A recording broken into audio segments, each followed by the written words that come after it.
है और महिला मन पर एक प्रबल आवाज के रूप में सशक्तिकरण के सुघर ए मंच है।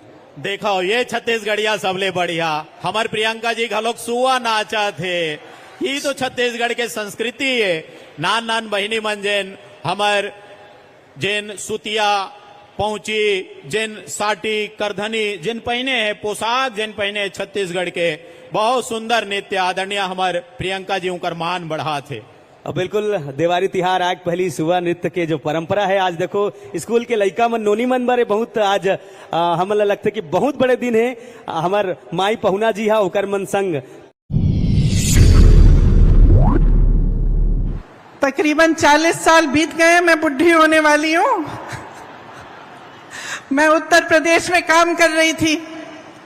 एक मोहल्ले के अंदर चली गई, एक महिला मिली, चूल्हे पे खाना पका रही थी। मैंने पूछा गैस सिलेंडर है? कहा है दीदी खाली पड़ा है। मैंने कहा भर सकती हो? कहती है नहीं भर सकती, पैसे नहीं है। मैंने कहा घर पे काम कौन करता है? उसने कहा कोई नहीं करता, रोजगार नहीं मिलते आजकल। मैंने कहा कमाती कैसी हो, कैसे हो? तो उसने कहा थोड़ी बहुत कांच की चूड़ियां थी, उनको वो जोड़ जोड़ के वो कमा लेती थी थोड़ा बहुत। तो मैंने कहा भाई मोहल्ले की क्या परिस्थितियां हैं?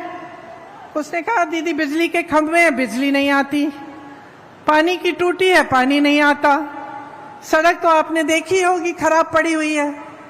तो मैंने कहा वोट किसको दोगी? इसी विधायक को दोगी? क्या कहा उसने? मैं इसी को दूंगी। मैंने कहा अरे वाह, अभी तो तुम कह रही थी कि पानी नहीं है, बिजली नहीं है, सड़क नहीं है, रोजगार नहीं है, कमा नहीं पा रही हो, तो इसको क्यों वोट दोगी? इसने क्या किया तुम्हारे लिए? तो वो धर्म की बातें करने लग गई, जाति की बात करने लग गई। तो तब की राजनीति और आज की राजनीति में बहुत फर्क है। और फर्क क्या आया है?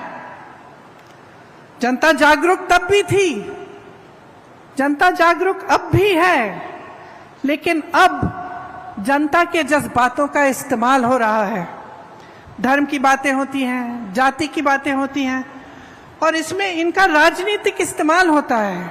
और इनका राजनीतिक इस्तेमाल इसलिए होता है क्योंकि जब आपका ध्यान उस तरफ होता है जहां आपके जज्बात है, आपका धर्म है, आपकी जाति की बात है, तो आप नहीं पूछेंगे कि मेरी सड़क तुमने ठीक क्यों नहीं की, तो आप नहीं पूछेंगे कि मेरे लिए पानी क्यों नहीं आ रहा है, मेरी यहां टूटी में पानी क्यों नहीं आ रहा है, तो आप नहीं पूछेंगे कि मेरे पति के लिए, मेरे लिए आपने रोजगार क्यों नहीं दिलवाया। और ये एक साजिश है, एक बहुत बड़ी राजनीतिक साजिश है, जिसे आप सबका ध्यान भटकाया जाएगा ताकि आप सही सवाल नहीं उठा पाएंगे।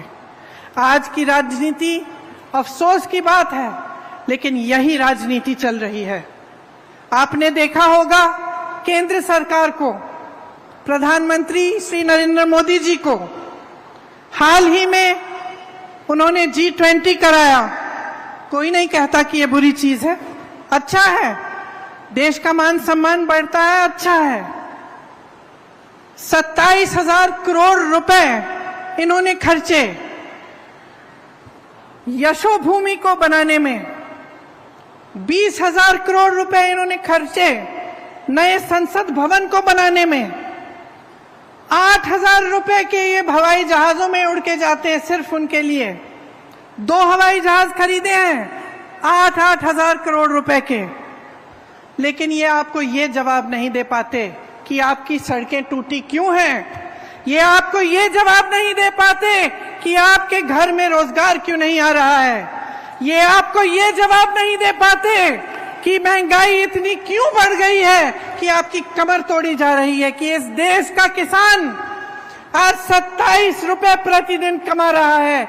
ये जवाब नहीं दे सकते कि जब इस देश का किसान 27 रुपए प्रतिदिन कमा रहा है तो उनके बड़े बड़े उद्योगपति दोस्त एक दिन में 1600 करोड़ रुपए कैसे कमा रहे हैं।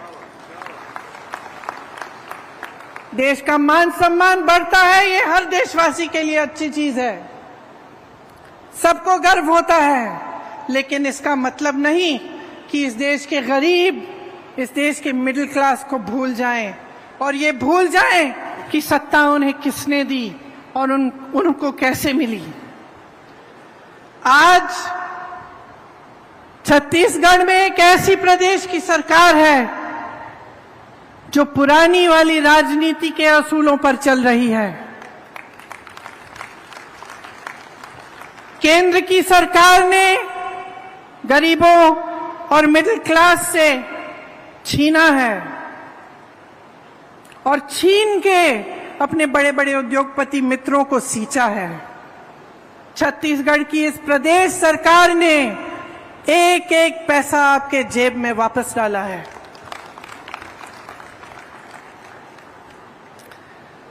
महिलाओं के लिए जितनी भी स्कीमें की हैं वो इस भावना को मन में रखते हुए की हैं कि महिला क्या है और कितना बोझ उठाती है। इस देश की रीढ़ की हड्डी है महिला। मेरी बहनें, समाज का, परिवार का पूरा बोझ आप उठाती हैं। मुख्यमंत्री जी भाषण दे रहे थे, वो खुद कह रहे थे कि जानते हैं कि चाहे आप बाहर जाएं काम करने के लिए, तब भी आप घर आएं तो आपको घर का काम करना पड़ता है, आपको परिवार में बच्चों की परवरिश करनी पड़ती है और आप मुस्कुराते हुए ये बोझ उठाती हैं। मैं जानती हूं कि रात को आखिर में, सबसे आखिर में जो सोती है वो महिला होती है। जब सारा घर साफ हो जाता है, चाहे कहीं की भी हो, चाहे वो गरीब महिला हो, चाहे बड़े घर की महिला हो, लेकिन परिवार का बोझ, समाज का बोझ भी उठाती है। और जो हमारी संस्कृति है, हमारे असूल हैं, जिस पर अगली पीढ़ी का भविष्य बनता है, वो भी महिलाएं बनाती हैं और महिलाएं उसकी रखवाली करती हैं। तो यही भावना प्रदेश सरकार ने आगे बढ़ाई और महिलाओं के लिए, आपको और भी सशक्त बनाने के लिए तमाम स्कीमें भूपेश बघेल जी की सरकार ने आगे बढ़ाई